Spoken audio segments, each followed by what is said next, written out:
One nation one election पर कोविंद समिति की दूसरी बैठक आज। लो कमीशन रोड मैप करेगा शेयर। कहा देश में एक चुनाव कराने के लिए सरकार को संविधान करने होंगे अहम बदलाव।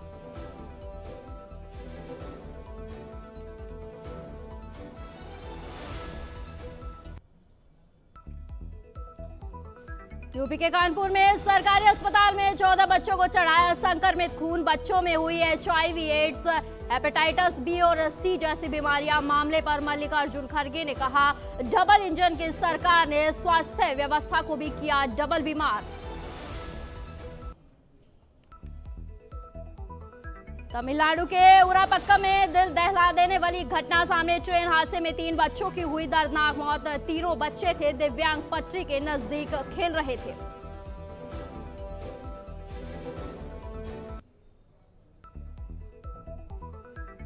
AIMIM नेता का वीडियो सोशल मीडिया पर वायरल। असुद्दीन ओवैसी ने लगाए फलस्तीन जिंदाबाद के नारे। फलस्तीन के समर्थन में सभा का किया आयोजन।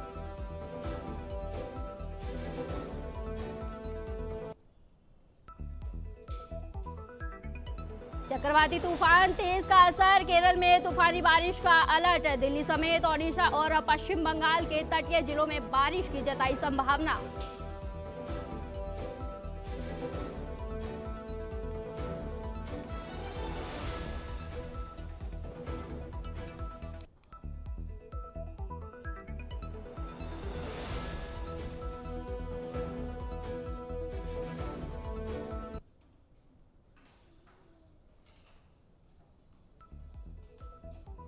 नमस्कार, स्वागत है आपका नवतेज टीवी में और मैं हूं आपके साथ दिव्या शेखावत। शुरुआत करते हैं बुलेटिन की ताजा खबरों के साथ। आगामी विधानसभा चुनाव के मद्देनजर भाजपा एसटी मोर्चा प्रदेश अध्यक्ष जितेंद्र मीणा ने जनसभा का आयोजन किया।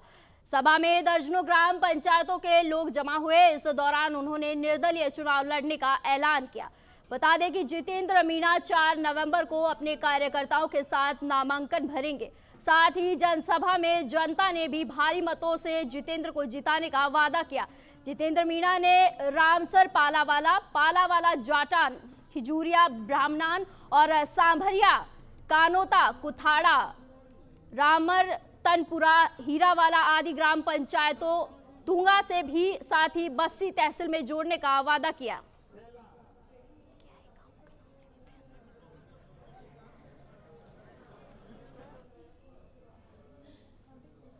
मकराना के दशहरा मैदान में रथ पर सवार 75 फीट ऊंचे रावण के पुतले का दहन किया गया।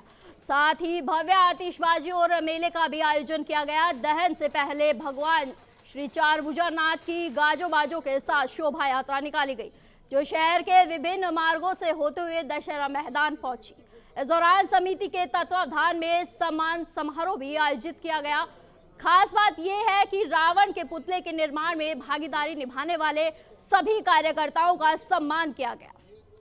इस मौके पर भाजपा प्रत्याशी, पंचायत समिति प्रधान सहित मकराना पुलिस उपाधीक्षक भी मौजूद रहे।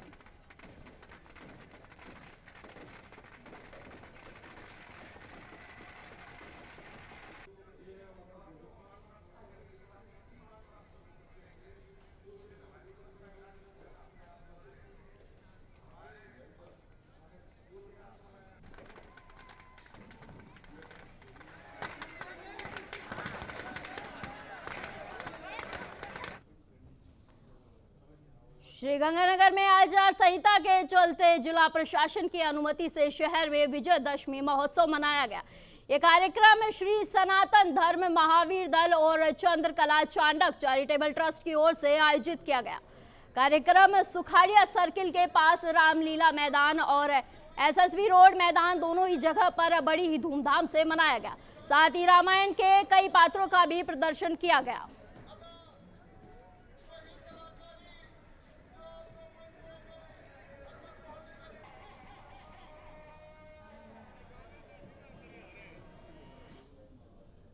बीकानेर में दशहरे का पर्व बड़ी ही धूमधाम के साथ मनाया गया। इस समारोह का आयोजन डॉक्टर करणी सिंह स्टेडियम में किया गया। दहन से पहले शहर भर में झांकियां निकाली गई। साथ ही स्टेडियम में राम और रावण का युद्ध हुआ, जिसमें राम ने रावण का वध कर अच्छाई की विजय का संदेश दिया। इस वर्ष कई नए प्रयोग भी किए गए, जिसमें 80 फीट का दोनों तरफ मुंह वाला रावण आकर्षण का केंद्र रहा। इस आयोजन को देखने के लिए बड़ी संख्या में लोग जमा हुए।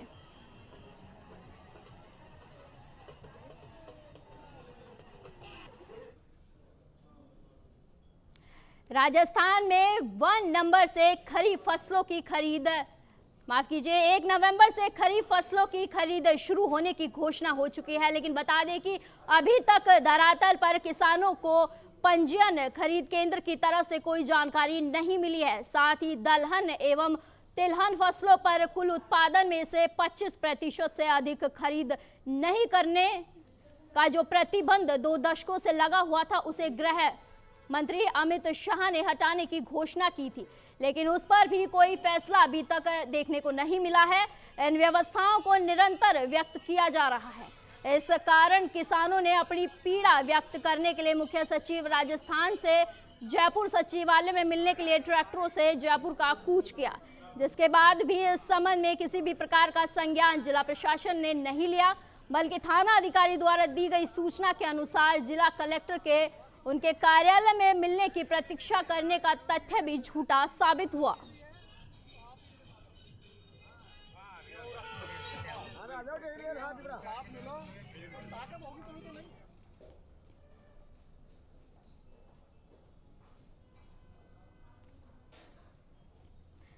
नगर निगम कोटा उत्तर दक्षिण की ओर से दशहरा मेला आयोजित किया गया, जिसमें रावण दहन के साथ भगवान लक्ष्मी नारायण जी की झांकी का भी आयोजन किया गया, जहां करीब पौने घंटे रंगीन आतिशबाजी हुई। इस दौरान पूर्व महाराव विजय राज सिंह ने सीता माता के पाने जवारे की पूजा करी। इस बार तीनों पुतलों के दहन के साथ ही आतिशबाजी भी की गई, जबकि पिछले साल केवल रावण के पुतले को जलाने के साथ ही आतिशबाजी होती थी। बता दें कि इस बार रावण रथ पर सवार होकर मखमली मूंछों को ताव देता दिखा।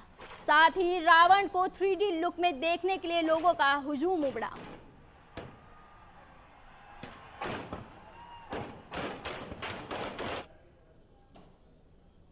नागौर के एरिया बड़ी में रावण दहन का आयोजन किया गया, जहां रावण के 51 फीट ऊंचे पुतले का दहन किया गया। साथ ही बुराई पर अच्छाई की जीत का संदेश भी दिया गया। कार्यक्रम देखने के लिए बड़ी संख्या में लोग जमा हुए, जहां जय श्री राम के नारे भी लगाए गए। इस मौके पर थावला SHO सहित कई जवान भी मौजूद रहे।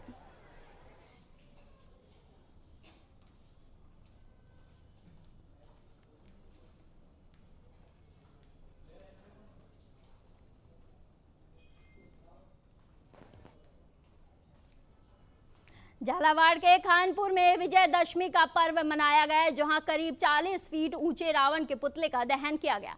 साथ ही भव्य आतिशबाजी का भी आयोजन किया गया, जिसके पहले भगवान श्री राम की झांकी को शहर भर में घुमाया गया। इस दौरान शहर के चप्पे चप्पे पर पुलिस जाब्ता मौजूद रहा।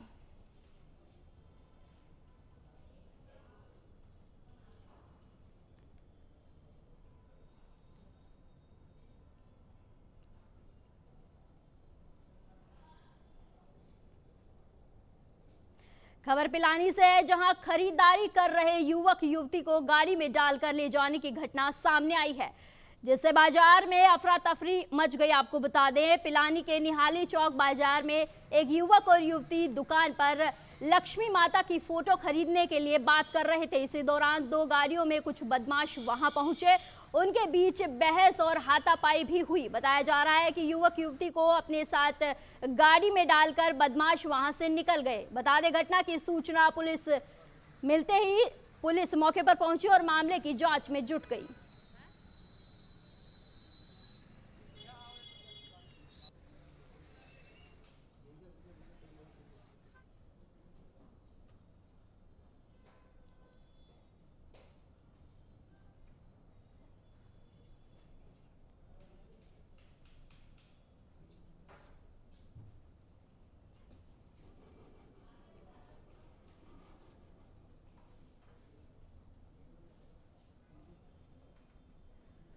जालौर जिले में बुराई का प्रतीक विजयदशमी का पर्व शहर समेत जिले भर में धूमधाम से मनाया गया।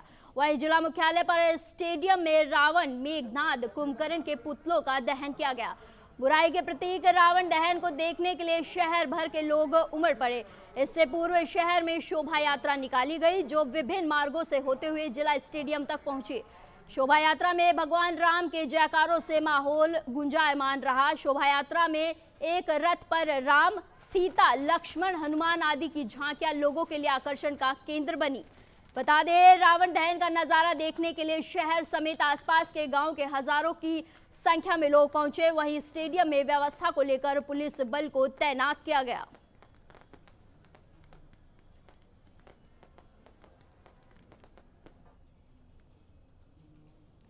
राजस्थान के अलवर जिले में बाबा की भव्य शोभा यात्रा निकाली गई। बता दें, बाबा लालदास सेवा समिति कछुमर के तत्वावधान में विजयदशमी के मौके पर बाबा लालदास मंदिर से बाबा की भव्य शोभा यात्रा निकाली गई। इससे पहले ध्वजवाहक और रथ पर बैठने वाले की बोली लगाई गई। वहीं मंदिर के पुजारी विजय शर्मा रेला ने बताया कि शोभा यात्रा के दौरान बाबा के भक्तों द्वारा जगह जगह शोभा यात्रा की आरती की गई और शोभा यात्रा कस्बे के प्रमुख मार्गों से होती हुई लालदास मंदिर पहुंची, जहां अर्धरात्रि का जागरण कार्यक्रम रखा गया। बाबा लालदास सेवा समिति के अध्यक्ष रमाकांत खंडेलवाल, मंत्री नितिन खंडेलवाल आदि मौजूद रहे।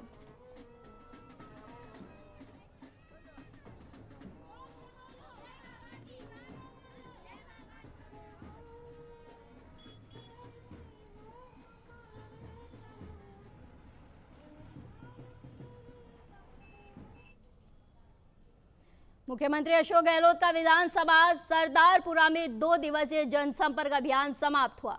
वहीं इस दौरान सीएम अशोक गहलोत ने कई लोगों से घर पर पहुंचकर व्यक्तिगत मुलाकात की। साथ ही 6 सीटों के लिए प्रत्याशियों के नामों को लेकर मंथन किया गया।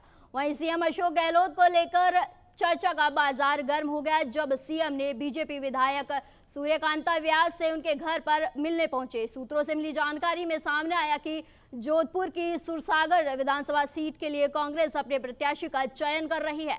सीएम अशोक गहलोत और बीजेपी विधायक सूर्यकांता व्यास के बीच सुरसागर विधानसभा सीट को लेकर भी चर्चा हुई। सुरसागर विधानसभा से ही भाजपा विधायक रही सूर्यकांता व्यास से मंगलवार देर रात मुख्यमंत्री अशोक गहलोत की उनके घर पर जाकर की मुलाकात ने राजनीतिक गलियारों में भूचाल ला दिया है।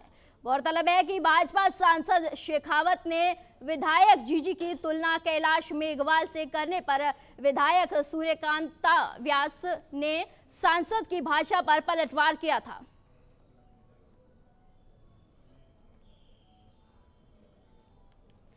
राजस्थान के प्रसिद्ध दशहरा में शामिल निवाई में भी दशहरे का पर्व धूमधाम से मनाया गया, जहां पर बड़ी संख्या में लोग पहुंचे। इससे पहले पुराना नगर पालिका कार्यालय पर मनमोहन झांकियों पर पुष्प वर्षा कर स्वागत किया गया। विजयदशमी के मौके पर आतिशबाजी भी की गई।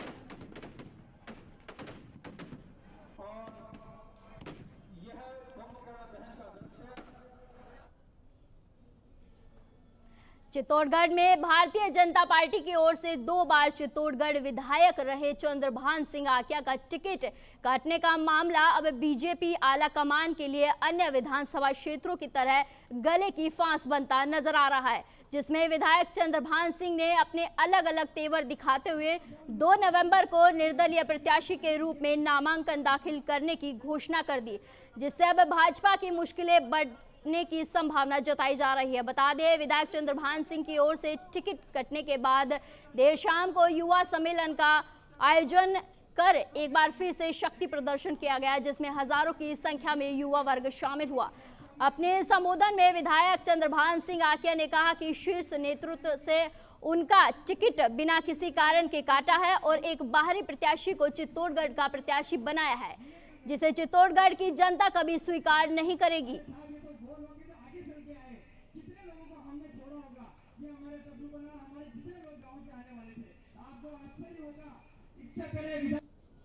वो बहुत मजबूत कार्यकर्ता है और हमारे कार्यकर्ता के बलबूता पर चुनाव लड़ा। हमारी आप लोगों की विनती है, अबारणा आणि संकल्प बगाडो करवाई खूब कोशिश की।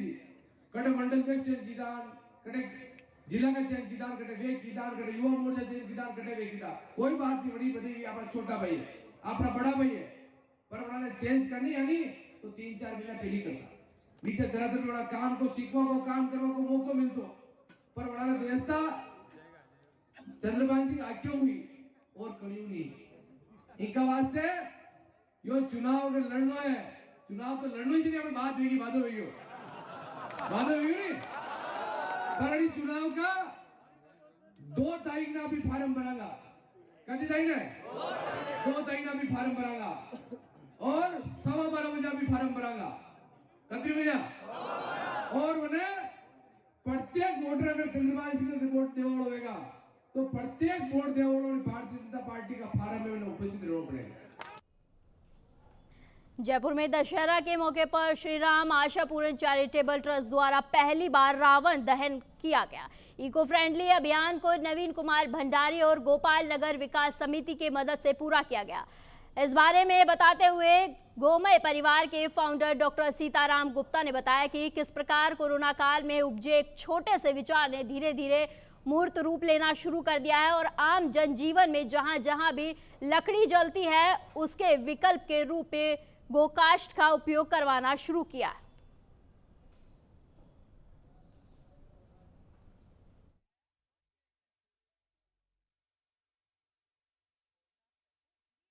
आज विजयदशमी का पर्व है और पूरे भारतवर्ष में विजयदशमी या फिर यूं कहें कि दशहरा बड़े ही हर्षोल्लास के साथ मनाया जा रहा है। रावण दहन पूरे भारतवर्ष में हो रहा है। ऐसे हम आज खड़े हैं जयपुर के श्री गोपाल नगर में। नवीन जी हमारे साथ हैं। नवीन जी, यहाँ पर भी रावण दहन किया जा रहा है। वैसे तो पूरे भारत में रावण का दहन किया जा रहा है, लेकिन इस रावण में क्या कुछ खास बात है? सर, वैसे तो पूरे भारत दहन में जो रावण दहन भारत में रावण दहन किया जाता है वो नॉर्मली होता है। हमने पुराना तत्व विभाग को ध्यान में रखते हुए और गाय के गोबर को लकड़ी जो बनती है उससे रावण तैयार किया गया है। जो भी आपको रावण दिख रहा है उसी हिसाब से तैयार किया गया है। पर्यावरण के क्षेत्र में और गाय माता को आत्मनिर्भर बनाने के उद्देश्य से हम लोगों ने प्रपोजल श्री गोपाल विकास समिति को दिया और इन लोगों के सबके सहयोग से हम लोगों ने इस रावण दहन का प्रयोग किया और ये भारत में पहली बार हुआ है। इससे पहले भी हम लोगों ने गोकाष्ठ से बहुत सारे कार्यक्रम किए जिनको आप लोगों ने भी शायद कवरेज किया ही है। इसमें होलिका दहन है, दाह संस्कार वगैरह सारे कार्य किए गए। लेकिन पूरे विश्व का पहला रावण दहन गोकाष्ठ से आज बड़े सौभाग्य की बात है हम सबके सानिध्य में श्री गोपाल नगर विकास समिति द्वारा किया जा रहा है। इसमें उपयोग किया गया है। पर्यावरण की दृष्टि से काफ़ी हम कह सकते हैं लाभदायक है। प्रदूषण इससे ना के बराबर होगा। पर्यावरण फ्रेंडली के हिसाब से हम लोगों ने प्लान किया कि इस बार एक नई शुरुआत करते हैं। जैसा कि नवीन जी ने बताया, पूरे भारतवर्ष में ये पहला ही गौकाष्ठ से बना हुआ रावण है, जिससे पर्यावरण भी दूषित नहीं होगा और लोगों को भी एक नई जानकारी मिलेगी और ये बहुत ही उपयोगी और शांतिपूर्वक कार्यक्रम होगा। सभी को बधाई, बहुत बहुत धन्यवाद, थैंक यू। मेरा नाम डॉक्टर जितेंद्र सूपा है। मैं श्री गोपाल नगर विकास समिति का अध्यक्ष हूँ। बिल्कुल, तो जिस प्रकार से आपने देखा कि गौकाष्ठ की सामग्री से बनाया हुआ ये रावण है, इसे पर्यावरण की दृष्टि को देखते हुए इस रावण को बनाया गया है। पर्यावरण प्रदूषण इससे बिल्कुल ना के बराबर होगा। कुछ और लोग भी हमारे साथ मौजूद हैं। सर, पहले तो दशहरे की बहुत बहुत आपको बधाई। बिल्कुल। क्या कुछ खासियत है इसके बाद? पहले तो मैं अपना परिचय दे दूं। मैं डॉक्टर सीताराम गुप्ता गोमय परिवार से, और नवीन जी और हम लोगों ने मिलकर के 3 साल पहले एक छोटी सी अभियान की शुरुआत की थी, गोकाष्ठ से होलिका दहन। पहली बार में 750, दूसरी बार में 550, 1500 और तीसरी बार 2650 जगह गोकाष्ठ से होलिका दहन हुआ और जन जन तक गोकाष्ठ के महत्व को पहुंचाया गया। फिर हमारा एक विचार आया कि क्यों नहीं इस बार रावण दहन गोकाष्ठ से किया जाए, और ये पूरे विश्व का पहला रावण है जिसका सौभाग्य श्री गोपाल नगर विकास समिति को मिला है। आप सब बहुत बहुत बधाई के पात्र हैं कि विश्व में पहले कार्यक्रम को संचालित करने का सौभाग्य आप सबको मिला है। धीरे धीरे ये जनमानस तक पहुंचेगी तो जो लकड़ी के जलने से दुष्प्रभाव हो रहा है और पूरे विश्व का पर्यावरण प्रभावित हो रहा है, कहीं ना कहीं बहुत कुछ हद तक हम उसको सीमित कर सकेंगे।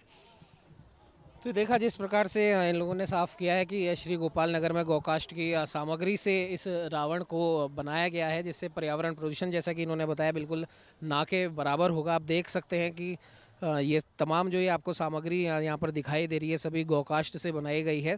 जिस प्रकार से पहले लकड़ी का उपयोग किया जाता था उससे प्रदूषण का स्तर भी काफ़ी बढ़ता था, तो उसको देखते हुए ये अनूठी पहल यहाँ पर की गई है। गौकाष्ठ की सामग्री से इस रावण को बनाया गया है और विश्व का पहला ये रावण है जो गोकास्ट की सामग्री से बनाया है।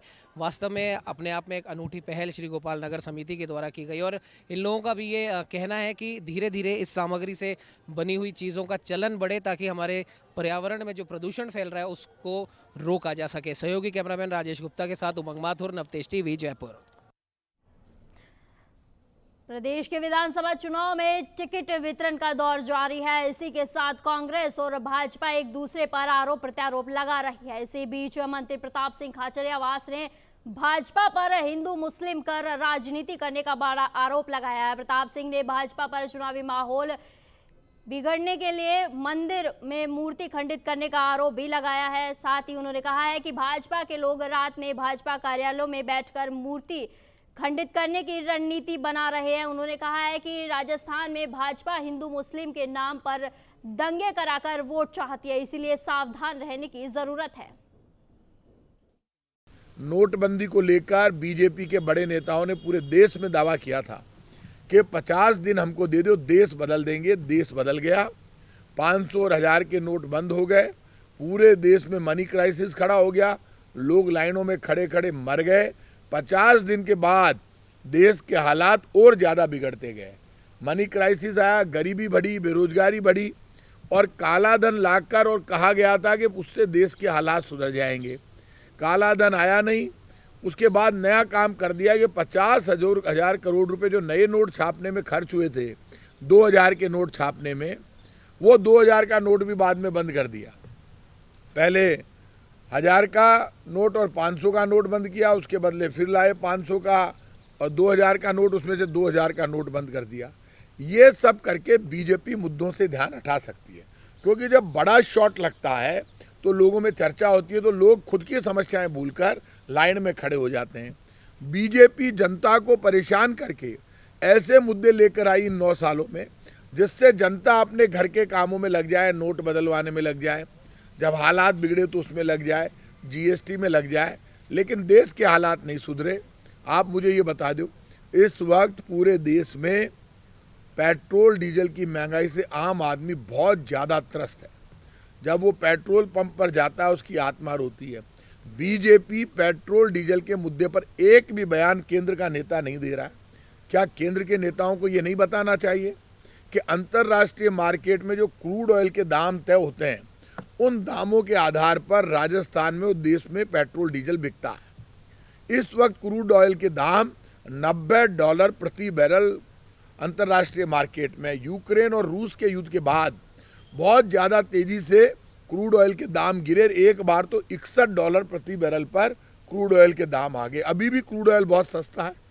जब सरदार मनमोहन सिंह जी प्रधानमंत्री थे और सोनिया गांधी जी देश में यूपीए की चेयरपर्सन थी, तब क्रूड ऑयल के दाम $138 प्रति बैरल थे, लेकिन पेट्रोल डीजल 70 रुपये लीटर के नीचे बिक रहा था।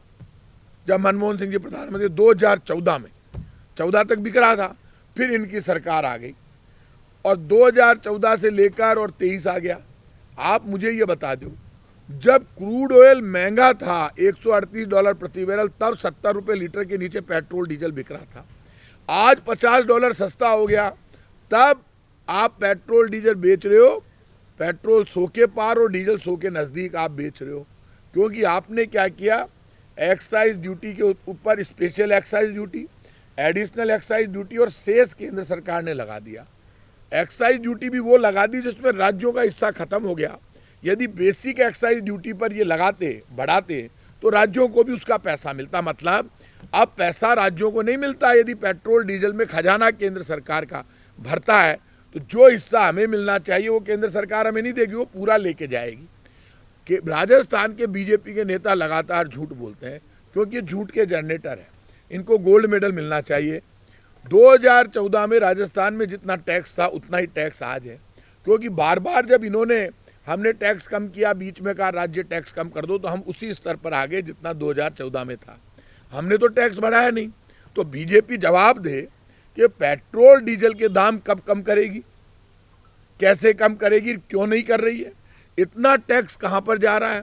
भारतीय जनता पार्टी ने, आप मुझे बताइए, इन 9 वर्ष के शासन से पहले जितने प्रधानमंत्री आए उन्होंने 1.5 लाख करोड़ का 58,000 करोड़ का 58 लाख करोड़ का कर्जा लिया और इन्होंने 1.5 लाख करोड़ का कर्जा ले लिया, मतलब ज़्यादा ले लिया। आप इतना पैसा ले रहे हो, उसके बाद भी 2 करोड़ लोगों को रोजगार देने का वादा हवा हो गया। बीच में जीएसटी लेकर आए, जीएसटी दिन पर दिन बढ़ती गई। खुले आटे पर टैक्स लगा दिया, प्रसाद पर टैक्स लगा दिया, मुरमुरे पर टैक्स लगा दिया, मखाने पर टैक्स लगा दिया। छोटी से छोटी चीज़ पर टैक्स लगाया, 28% तक टैक्स लेकर गए। तो जब ये जीएसटी आपने लगा दिया, जिसको राहुल गांधी जी ने कहा गब्बर सिंह टैक्स, मतलब जबरन छीना जाने वाला टैक्स, उससे मिला क्या देश को? वो ये सोच रहे हैं कि हमारे घर में लटपटंगे चल रहे हैं तो इनके भी चलेंगे, मतलब खुद के काम के आधार पर वोट नहीं मांगेगी बीजेपी झूठ और फरेब और धोखा नहीं छोड़ सकती। मैं आज आपसे, जिस दिन बीजेपी ये छोड़ देगी, बीजेपी जीरो है। अफवाह फैलाना, सोशल मीडिया का यूज करना, डायलॉग बाजी करना, झंझट करना, झूठ ही झूठ। अरे खुद के नारा लगाओ, मुझे तो बड़ी खुशी होती है क्योंकि आप खुद बेईमान हैं। आप में होड़ लगी हुई है झूठ बोलने की। लीडरशिप का क्राइसिस शुरू हो गया बीजेपी में, लड़ाई शुरू हो गई और इतनी ज़बरदस्त लड़ाई शुरू हो गई कि आश्चर्य की बात है, जयपुर के विद्याधर नगर में जो नई कैंडिडेट आती है, वो पहले वहाँ पर टिकट अपोजिशन लीडर को भी मिल रहा था, पहले टिकट काटती है राजवी साहब का, बाद में कोई एक और कैंडिडेट इनके बड़े लीडर रह रहे थे, उनका 2 जनों के टिकट काट के खुद लेती हैं टिकट। तो आपके यहाँ जो माहौल बना है उसमें स्टेट लीडरशिप है कहाँ पर? आपके यहाँ पे क्राइसिस और झगड़ा शुरू हो गया टिकट का। और ये जो टिकट का झगड़ा चालू हुआ है, मैं आज आपसे कह रहा हूँ, वो इसलिए चालू हुआ कि बीजेपी के केंद्र के नेताओं ने एक बड़ा पाप किया है। उनके मुंह से एक शब्द नहीं निकला बीजेपी के कार्यकर्ता के लिए। बीजेपी का पुराना एजेंडा अटल बिहारी वाजपेयी के टाइम का एजेंडा है कार्यकर्ता बेस पार्टी। बीजेपी को कार्यकर्ता बेस, कैडर बेस पार्टी कहा गया। कैडर का मतलब होता है जो कार्यकर्ताओं के दम पर राजनीति करे। एक होता है मास बेस पार्टी। मास बेस माना गया कांग्रेस को, जो पब्लिक से डायरेक्ट इंटरेक्ट करके। अब वो कह रहे हैं आप सिर्फ हमारा सिंबल देखो और सिंबल के नाम पर, सिंबल हमारे के नाम पर आप वोट दो। बीजेपी यही तो कह रही है। तो आप सिर्फ सिंबल के नाम पर वोट मांग रहे हो, आप कार्यकर्ता की राय को महत्व नहीं दे रहे, इसीलिए वो कार्यकर्ता रिएक्शन में खड़ा हो गया। आप मुझे एक बात बताइए, ये जो बीजेपी की भाषा, हमें सावधान रहना चाहिए। थोड़ी मिनट में आपको आपके क्लियर कर देता हूँ। देश की आज़ादी को 76 वर्ष हुए हैं, जयपुर की बसावट को 400 वर्ष हुए हैं, मेरा गांव 700-800 वर्ष पुराना है, आमेर हजारों बरस पुराना है। तो आप मुझे ये बताइए, इस 4 दीवारी में 400 वर्ष से हिंदू, मुसलमान, सिख, ईसाई, फारसी, जैन और दुनिया की और भी जातीय धर्म के लोग रहते हैं, जिनको राजा ने यहाँ लाकर बसाया 400 बरस पहले। जब राजा आमेर में था, पता करना, हिस्ट्री है ये, हाथों से लिखी हुई मिलेगी, आपको दिखा दूंगा मैं। तब भी यहाँ हिंदू, मुसलमान, सिख, ईसाई रहते थे इसी 4 दीवारी, इन्हीं मकानों में रहते थे। चीतों का मोहल्ला, ठठेरों का मोहल्ला, बिसाइतियों का मोहल्ला, ये सब राजा ने बसाए।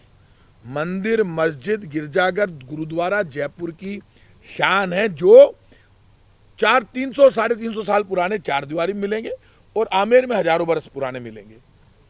अब ये कह रहे हैं पलायन हो रहा है, तो हिंदू या मुसलमान दोनों 4 दीवारी से बाहर आए, अपने मकान बनाए, तो उसमें हिंदू भी बाहर आ रहा है और मुसलमान भी आ रहा है। ऐसा नहीं है कि मुसलमान तो अंदर जा रहा है। अरे मेरी बात सुनिए यार, जो सच बात है।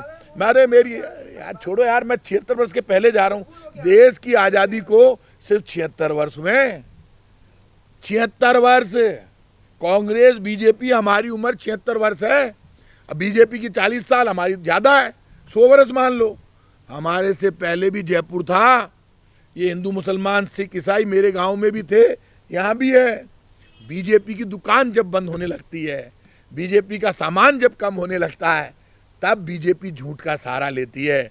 वो चला गया, वो आ गया, कोई किसी को निकाल रहा है क्या? अब मेरे गांव में भी मेरा मकान है, मैंने यहाँ भी बनाया। मेरे गांव में हिंदू, मुसलमान सब रहते हैं, वो भी जयपुर में मकान बना रहे हैं।